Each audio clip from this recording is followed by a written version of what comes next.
This government meeting is brought to you by Eastworks and our local cable subscribers.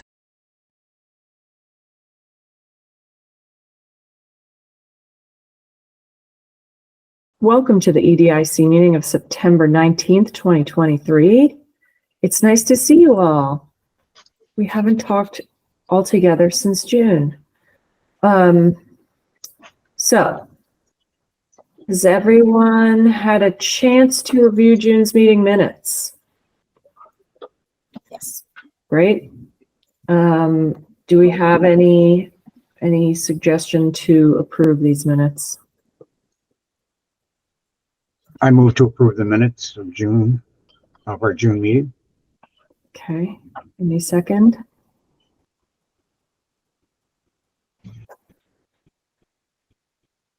Could I get a second? Am I allowed to second? Yeah, go nuts. Okay, I seconded. Fantastic. Any further discussion of the June meeting minutes? It's a hot topic. All right.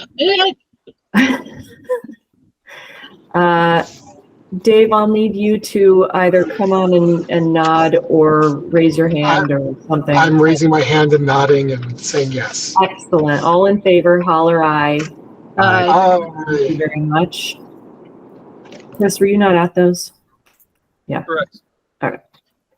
So we've got those so moved. June meeting minutes are approved. I had invited a member of the community to join us just to see what the EDIC conversations tend to be about. She was recommended to us by Paul St. Pierre. I had a conversation with her a few weeks ago. She may yet join us, but she may not. I did have another conversation with another person that Paul had spoken to, and her primary issue was with the timing of our meetings. For people who, work a regular day job and can be counted on to be in the middle of a factory floor at any given moment of the day, 4 to 5 on a Tuesday was an unlikely time for her to be able to join us. So I told her that I would invite her to lend her advocacy in the same way we invite that from the rest of the community. So we have a little bit to follow up on. I wrote some slightly more specific stuff into this section of the agenda as a follow-up to our conversation with the Affordable and Fair Housing Partnership.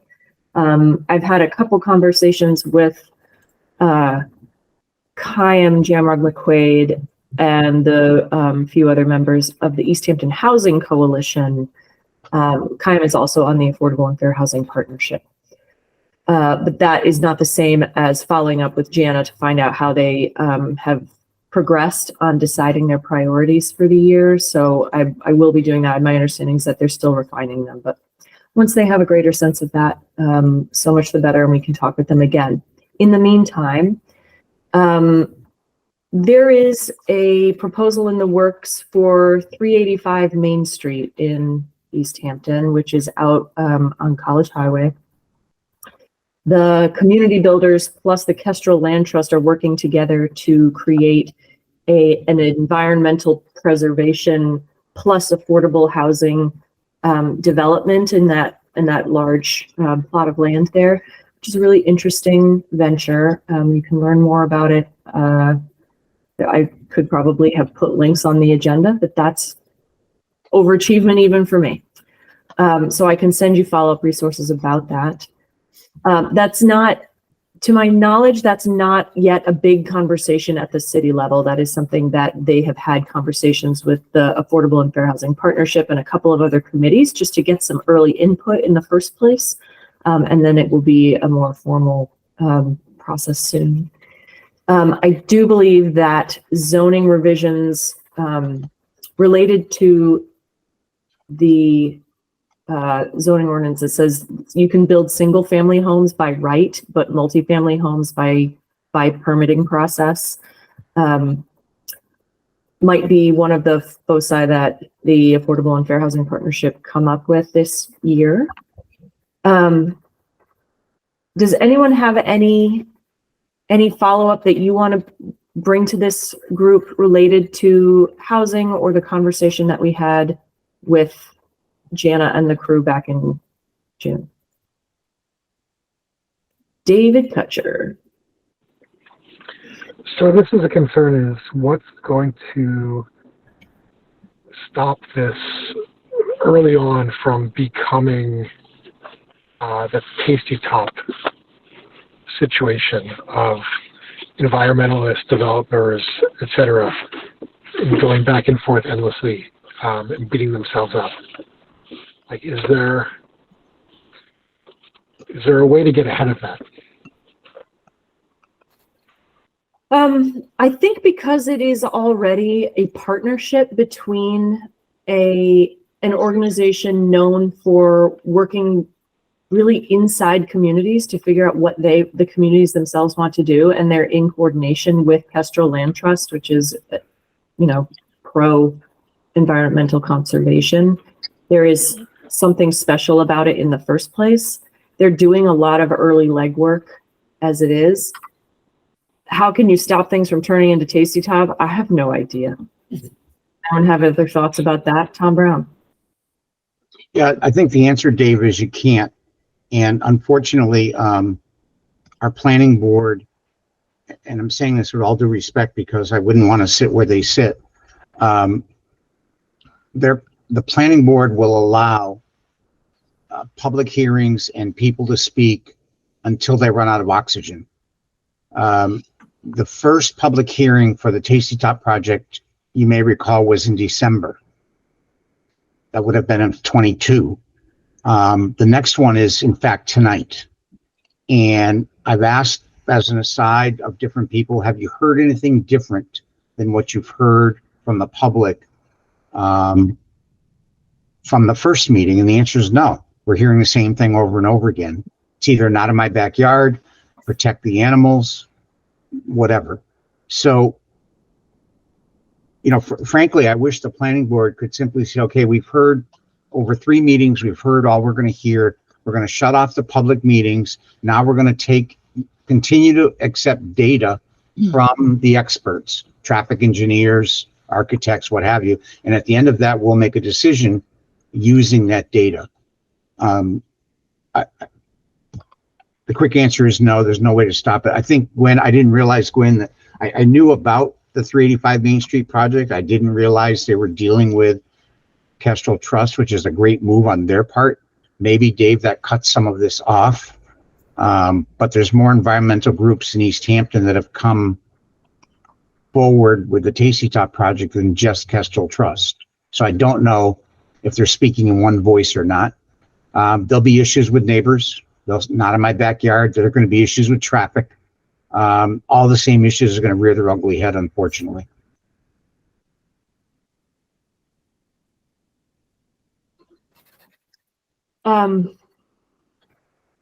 Yeah, I agree with that. Can't stop what people are going to have to say about it. I would like to believe, I'm not remembering all the details correctly right now as it is, but it seems likely to me that Kestrel has probably been having conversations with other conservation organizations in the area to understand the amount of buy-in that there is and head some things off at the pass.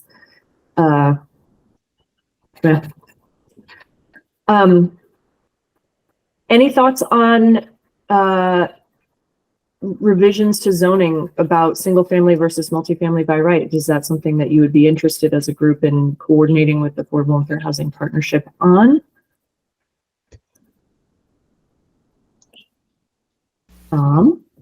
Gwen, just to clarify, so is that conversation about changing the zoning citywide for that, or is it just on this project? I think it is probably at the level of citywide or some other slightly wider approach. It's not specific to 385 Main Street. So in other words, wherever I could build a single family home today, if we were able to change the zoning, it would allow me to put in multifamily? I think that is at least part of that is the original topic they're dealing with, is that right now you can build any single family by right, but it takes extra work to build a multifamily, and they'd like to make it easier. Okay. Yeah, Chris? It sounds pretty similar to the tiny homes by right. I think you would still have to fall within all the rules of zoning, except you wouldn't have to get the special permission for the two family. I think that would be great to pursue. My term ends at the end of the year, but I would love to see EDIC do that. Okay. Your term ends at the end of the year. What does that mean? Fill in the logical assumption I'm making with your saying that. I probably won't be here in January. Okay. So you're actively seeking your replacement right now? Thank you. I am actually. Good. That's Chris, all. just to clarify, you won't be here or you won't be on EDIC? EDIC. Okay. Hopefully I'll still be around. Thank you. All right. Well, so to the extent that I get more information in the interim from Cassie, great. Or not Cassie, Jana. We both have short A sounds in their names. All right. Can we go back to public speak? Sure. Is that okay? I don't Yeah, want I totally missed it. Go nuts. What do you to got? mess with your head or anything. So I had some very significant health issues this summer. And so I got lots of presents. And I got this from some friends in Westhampton. Has anybody seen this? Yes. It is the chamber gift card. And then on the inside, it says, congratulations, here it is, $50 from this person. And then I just wanted to show this off because I thought it was really classy. And then is this sexy black envelope. Comes a card to use at any chamber business and a little list of the businesses inside. So I just wanted to show it off. Mo, hats off to you guys. This is a really nice looking thing. And I am definitely going to buy a couple myself. Well, thank you so much, Cassie. I really appreciate that. We try really hard. And when you take a moment to say what you're saying and to be seen is very nice. Thank you. Thank you. That's all. That's awesome. Thank you, Cassie. Thanks for both reminders. Outstanding stuff. Beautiful work. I'm glad that you are feeling better because you are here with us. Okay. Thank you for joining us. Does anybody else have anything you'd like to add to the earlier forgotten public speak? Anything not on the agenda? Okay. Gwen, Tom. just, I guess it's public because you mentioned it at a public meeting, but at the meeting for the changes for the Ferry Street project, you had mentioned a concern about sprawling parking lots. Yeah, I put it in our last agenda entry. It's on the agenda for tonight, you're saying? Yeah. Okay, Yeah. sorry, didn't see it. That's okay. Yep. Okay. So I've got, unless there's more stuff you'd like to talk about related to our conversation with affordable and fair housing or housing itself, I think we move to our discuss new business. And there may be some holdover topics that we should be talking about in October. So if there are ones that you still want to bring to the fore, please let me know. I didn't put natural gas as an energy source on here. Right now, can't think of other things I didn't put on here, but I didn't put many things on here. So let me know if there are topics that you'd like to see for October. Cassie brought up a topic that she'd like to introduce to the group and have a mini discussion about. Just because I kind of felt like it was within our mission of making Easthampton a great place to do business, but there's no, the line I got from the Hampshire Gazette was the Rift's closed because they couldn't hire enough people. So I don't know that anyone has really succeeded in this. How could Easthampton create a stronger labor pool? is kind of just my question. And I felt that we should at least acknowledge the situation for the minutes. That's all. Mo. So, this is just an FYI for you all. I am considering, and more than likely I'm going to do this, pulling together our restaurant friends within town to have a roundtable and a general discussion just as to what it is that they're struggling with, and give them a forum to be heard and that sort of stuff. So I'm hoping to do that within the month of October, and sooner rather than later. And when I have, after that, I'm happy to share what I've learned or we've learned and expand the conversation. FYI. Okay, thanks, Mo. That's awesome. That's timely. Tom. Well, I heard somewhere in travels that the riffs, whatever it is that's available for sale may have actually been sold, whether it's the equipment or because the location is a lease, I assume, but I think there may be a new restaurant going into the riffs location. You know, I haven't heard that. Okay. I heard it somewhere. I don't know. I haven't heard that. Okay. And it's funny that I just got off the phone with Casey, and usually he's got a pretty good, his spideys are up all the time. So he didn't mention anything. So I don't, not that, I haven't heard anything on the street. So I don't know. And as far as riffs, I mean, they're not going totally away. They're sticking with the catering side of the business, I believe. It's my understanding. Yeah. But it's a hard thing, and it's pretty widespread. And yeah, it's Cassie. Sorry, no. It's not exclusive to the restaurant sector. Actually, the chamber's looking for some help, as a matter of fact, as well. Yeah, it's everybody, and maybe housing plays a role in that too over time. If more people can live here, more people can work here. And it's pretty acknowledged across the state. Whenever I've joined convenings with legislators and my colleagues, in the chamber world, it's not, again, it's across the state. It's not just Easthampton. Right. Mm-hmm. Across all sectors. Yeah. So I'm excited to learn what you learn at the roundtable. Yeah, I am too. I'm very much looking forward to it. Hopefully we'll get a nice turnout. Are you going in with a collection of targeted topics, or are you going in as just talk to me? I'm interested.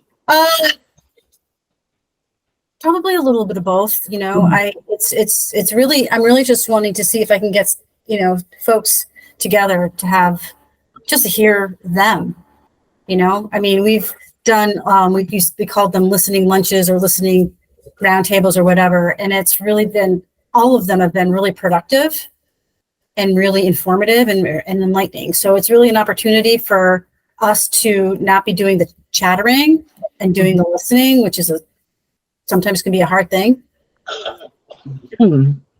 Yeah. Okay.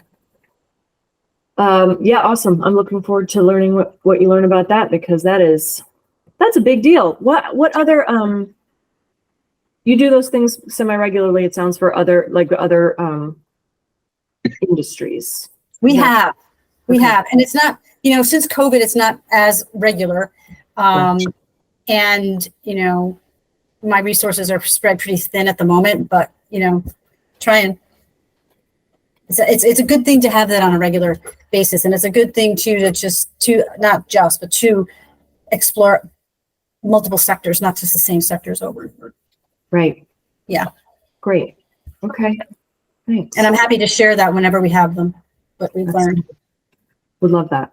So yeah. I might does that seem like a thing that I should get in touch with you about before the November meeting? Because it might take through the latter half of October.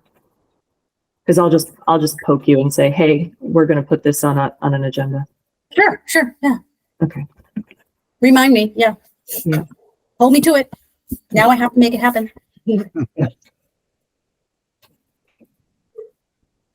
All right. Yeah. So I did put parking requirements on this last bit, and I got some feedback from Jeff about it this morning, but I have a job. I didn't read his feedback yet. So he made some resources available. He has what I can share is, so I'll leave with my point. I was looking at One Ferry Street's revisions to their site plan for what's going to happen on, do they call it the east side of the canal or the south side of the canal, Tom? I can't remember. Every time I look, I'm like, what direction am I looking at? I go left or right. Okay, so the right side of the canal. Yeah. And they're expanding the volume of housing they can make available in that building space by a ton. So we would be getting a lot more housing units out of this building based on their recently approved site revision. And in so doing, though, you lose a bunch of pathways between buildings and room for plantings because you're making, I think, over 100 more housing units available.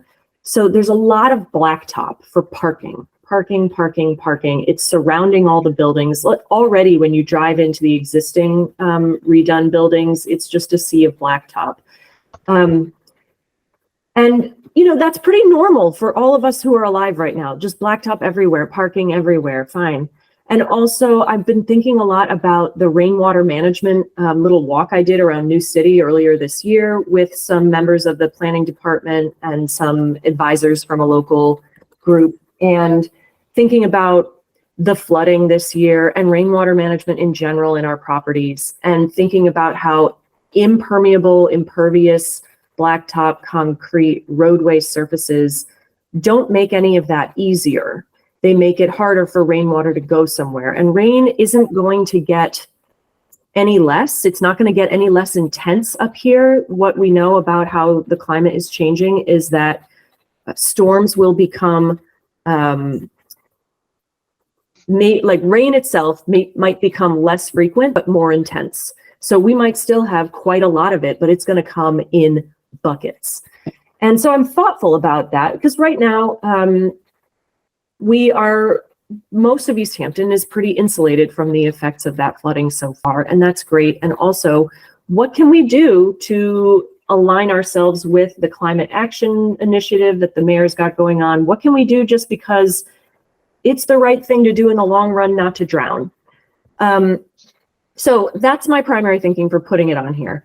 And then the feedback, which I'll read to you from Jeff, he's concerned about pushing certain design standards for projects because he continues to hear that any requirement above and beyond an existing standard puts new building projects in jeopardy.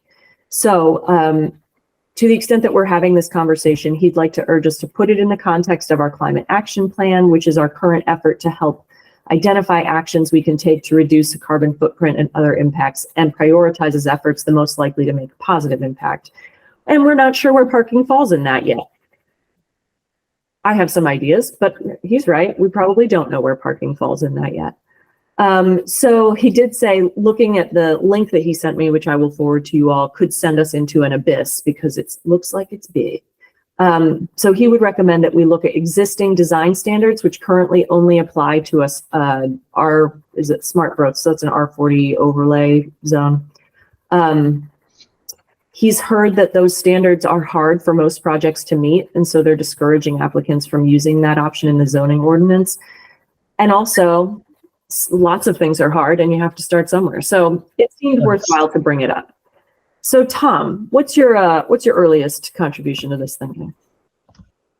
So first of all, I was under the impression that there were stormwater retention requirements for any project, where I'm going to say this in real layman's terms, where basically you had to wrap your arms around how much water would run off your property, and you had to have the ability to retain that water on your property. So for example, the Easthampton Savings Bank building on Northampton Street has a decent sized retention pond off to the right behind it where you don't see it because there's a lot of growth. But when they put in all that parking, they were required to retain the water on the site.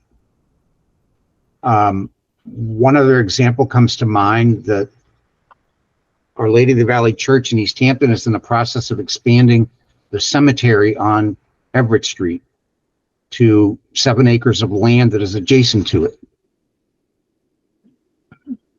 Now, if you look at a cemetery, you would think that was the most permeable. I mean, the rainwater can go in the ground, obviously, but yet we had to, in the construction plans, we had to build 3 water retention basins to account for water runoff that might go into the pond. It's got to be retained on the land. So I was under the impression there were existing requirements to keep the water that would have gone into the ground on your property somehow. Now, you and I never heard that in that presentation of Ferry Street, but it might be there. I don't know. The other issue, Gwen, is our zoning. All of you know the sea of asphalt behind Easthampton Savings Bank on Main Street. If the bank wanted to add on to that building, we cannot add on to that building right now. Every parking space is required based on the square footage of the building, not based on how many people could possibly work there. The square footage of the building includes bathrooms, lounges, janitor closets. We have parking spaces for closets and janitor rooms and bathrooms. Part of the problem is our zoning. I think it requires too much parking for the use of the building as opposed to the size of the building. This is something that I have in my head when I'm looking at those things. And, you know, I don't think that as a group, we have familiarized ourselves anytime recently with what exactly we have to say about that in our formal zoning book. But we could look at that. I don't want to, I'm not here to say an EDIC is going to focus on this. I'm here to say, is this of interest to anybody that we want to bring it to the level of a priority? To just look at, because I don't really know what the goal is until I've looked at all of the guidelines, and we could spend a couple months doing that. We could not. I'm not married to the idea. I just thought it was worthwhile. When you said zoning book, your fingers weren't far enough apart. Yes, that was also my understanding. Yeah, they're getting a little arthritic. If you recall, the Barrett, was that her name? The woman who did the housing plan? Yeah. When she, in her presentation, mentioned zoning, she was like, wow, you guys, you're zoning. Maybe we could advocate a way through Jeff, to get her back here to do a zoning revision. Maybe. Could bring that to them. Chris, what do you think? I think Jeff, I have to yell because my microphone stinks, so I'm sorry. I think that Jeff said that it was on his medium-term docket to do the zoning, get a grant to redo the whole zoning. So if maybe pushing him on that would be good, but it's definitely on his radar. Yeah, Sure. Good. That seems true. Thanks for that reminder. So what do you think? I don't want to leave this conversation without saying, yeah, we're interested in this, or no, let's focus on something else. So I'm interested in getting a little of a closer hold on what we should have some consistent, more focused conversations about. What are your thoughts, folks?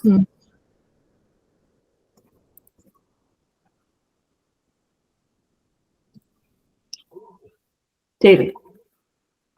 All right, I'll jump in. I mean, so as I'm sitting here at the co-op, I would love to see more solar projects like the ones they have here. Yes. Just whether it's a municipal partnership or however it needs to be structured, but encouraging, covered parking lots, encouraging, to help with storm, overflow as well. But the idea being that more solar charging stations, more solar generation, more of that as an offset to building requirements as well, if that's possible. I'm amazed that the Ferry Street one, even though there's the charging stations on, is that O'Neill or Pleasant at that point? I don't know, whatever that, right off the roundabout. Yep. But like, I'm amazed that there isn't more there, or handled the same way that the co-op handles theirs. The buildings that they've got already do have some solar panels on top, and it's my understanding that they will also put some on top of the new buildings. But I don't, you know what? I didn't really focus on the scale of those relative to the size of the 2D footprint. So I wonder about that. It's a really good idea. Yeah, like you were saying, like there's like seas of asphalt. So instead of having a sea of asphalt, why not just make it covered? Yeah. Like it would just seem to fall within the realm of it makes sense, and it makes cost sense as well. Yeah. Yep. It's a good idea. Mo. I was wondering if someone could help me, because I don't have an electric vehicle at this point, and I'm not really sure how this works when you go to, say, for instance, the co-op, and they have all those opportunities to plug in.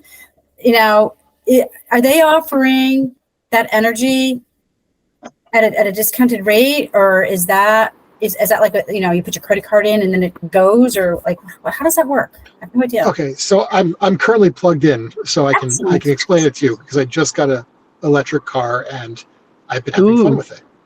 Yes, so the way it works at the co-op, or the way it works in general with these charge point chargers, is you have a mobile app that's tied to your account with your credit card and everything else like that. So you go with your mobile phone to initiate it, you plug in your car, and then it starts charging. It charges at about $2 per kilowatt hour. So, which is, I think, like 40% more than what you would pay for your own electric bill. Now, if you go to the co-op or Big Y, they give you the first hour of power for free. Ooh. Wow. So essentially what it is like if I go and plug in, the first hour, it's a zero charge. And then after that, it switches to $2 per kilowatt hour. Sure. So, and that's offset by the solar behind me on their covered, parking lot. And that fits into their mission, and it's a very nice thing. Exactly. Yeah. Got it. So that's how that works with both the co-op, but also Big Y Northampton. Okay. Thank you. That's cool. We all learned something. Well, I did. I can't speak for all of us. Why did I say that? I like the solar panels idea. Cassie, what do you think? Wouldn't it be nice to come to a consensus point of this tension that exists between developers' desires and sustainability, to be able to say, you want to build, you put in heat pumps, that kind of thing, that where we kind of set the bar for this is what it should be, so we don't always get into that tension. Interesting. Tom. I think, Cassie, that's part of what Jeff is talking about with design standards, where you can make them so, you can raise the bar too high to where you just don't get the development.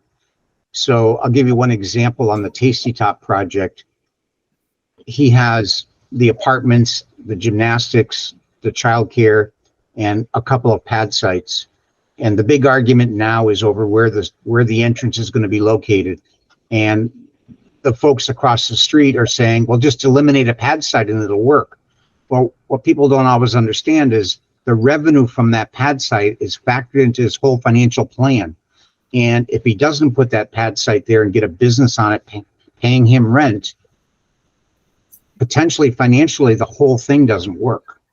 So if all of a sudden there's a requirement in Easthampton alone, unfortunately, to put in heat pumps, and it cost him X amount more per unit, it might not make it financially viable. Because keep in mind, not only does it have to be financially viable, he's got to sell it to whoever's financing the project for him.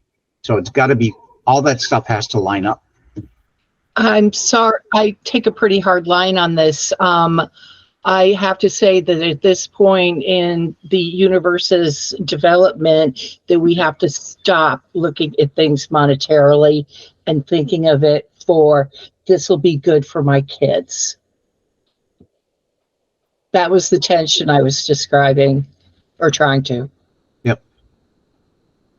Well, yeah, it's about balancing the right now with how many of us will still be alive. Yeah. Which can feel a little grim. And my computer has decided to really struggle. I might have to temporarily step away and get a charger. Baffling. David, I'm going to invite you to talk for a moment, and I'm going to go get my charger. So don't say anything too interesting. Well, I was agreeing with Tom in the sense that if you make the requirements too onerous, then yes, it will scare away developers, or make them have to work harder to make a profit that they need in order to justify the project. But that being said, there are ways that we could work around that, it's not going to be the Community Preservation Act money, but finding money in block grant money to put out and offset the other things that we're requiring in order to get the behavior we want. Yeah. So if we say like, hey, we want to use this money to encourage developers to put solar panels on their roofs in order to offer free electric charging stations, then we can look at that as that's something that goes in with our core beliefs of trying to move the electric conversation along. And we're doing that by meeting our developers halfway and saying like, hey, we'll offset part of the cost of this as well. So there are ways that we can do it, but it's a matter of we as a community need to say like, we need to put money aside in order to encourage this kind of development. And that's a hard thing because everyone's like, well, that's money we're taking away from the schools. That's money we're taking away from this pot and that pot and all the other pots. But maybe that's one of those conversations we need to have with our city councilors of, we feel this is really important, so we need to push it along. Yeah, I like that thinking. Cassie, what do you think? Oh, I like that. Yeah. Okay. Mo? I just wanted to add to David's comment, it's the challenge then becomes, which pot do you take it out of, or do you create a new pot, which also creates a whole nother, we don't want to create a pot conversation. But I agree that it's an important conversation to have. Yeah, it seems it's important and it's complex, right? Like there's a whole heck of a lot of balancing of we as a city administratively, we were aiming for this sort of approach to how we do things. And also we've got these new initiatives, and also we've got some semi-new awareness of some of our pretty intense needs. How do we make these things cohere in a way that we can live with and looks not just to, as Cassie's referring to, what's financially viable in the next 2 years, but what is existentially viable in the next 25, 50 years. Tom Brown. I don't even begin to know all the details, but the city made it work with the One Ferry Street project in that I believe there was tax relief there for them for something like 10 years, meaning that they're not going to be taxed on the total value of that project for 10 years. They're being charged some taxes, obviously, but not the full boat. And so maybe there's a way through tax incentives to say, cover your parking lots in solar, and we'll lower your taxes for the first 5 years or something along those lines. The pot though could be a pot that the city's giving up money that it doesn't have yet, so to speak. So like on the Ferry Street project, if I'm getting 50 cents on the dollar for 10 years, it's more than I would have gotten if that place sat there idle for the next 10 years. Absolutely.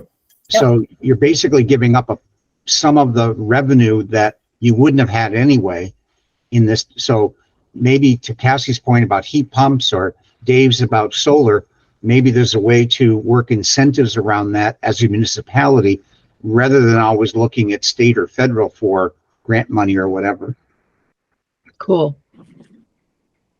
Could we create a solar incentive tax forgiveness program. Cover your parking lots with solar and we'll lower your taxes for 5 years. Or whatever the numbers, however they work. But Cool. I like this thinking. How would we like to move forward on that? Is that something we'd like to move forward on and do a little more research on? Have a little time to develop something? I mean, I think we probably have some reading to do and talking to do with other people, but is that something we'd like to do as a group? yeah, I think the place to start, Gwen, might be a brief conversation with Jeff, because he may have a quick answer that either poo-poos that or says, yeah, keep moving forward. Right. Okay. I'll do a scan of incentives that municipalities are offering Okay. for sustainable energy. Cool. Dave, are you there? No. Chris. I have Here. to neglect my children. I'm sorry. Oh, that's right. You must go to your children. Good luck. May you find them alive and healthy. Be well, everyone. Bye, Chris. Take care, Bye-bye. Chris. I think Dave is here. David, where do you plug in your car? You don't have a garage. He slipped. He got away. Maybe he's unplugged. I'll have to go snoop out his house. A great idea. Cool neighbor. Report back. Do it in daylight. So Cass is going to do some scanning of local tax incentives. Okay. All right. So I think currently my plan is to bring nothing. Get in touch with Jana, chair of Affordable and Fair Housing Partnership. Find out where they are in their prioritization scheme. Figure out whether we should have them back in October or have them back in November. In the meantime, we can do some looking. I will go look at some of the widely varying, I assume, zoning related to parking in Easthampton and just get a sense of that. And I will talk with Jeff about that idea just to get his preliminary weigh in. I will send you the reference that he sent me this afternoon. I put it in the chat, but I'll send it to you via email so you can look at the smart growth design standards such as they currently exist. And it looks like only one project is held to those right now. And I think that's all I know for sure for next month. Is there anything that anybody knows for sure they'd like to have under conversation next month? No? All right. So I will poke Mo when we get closer to that to find out if we've got findings from a roundtable or whether we save that for November.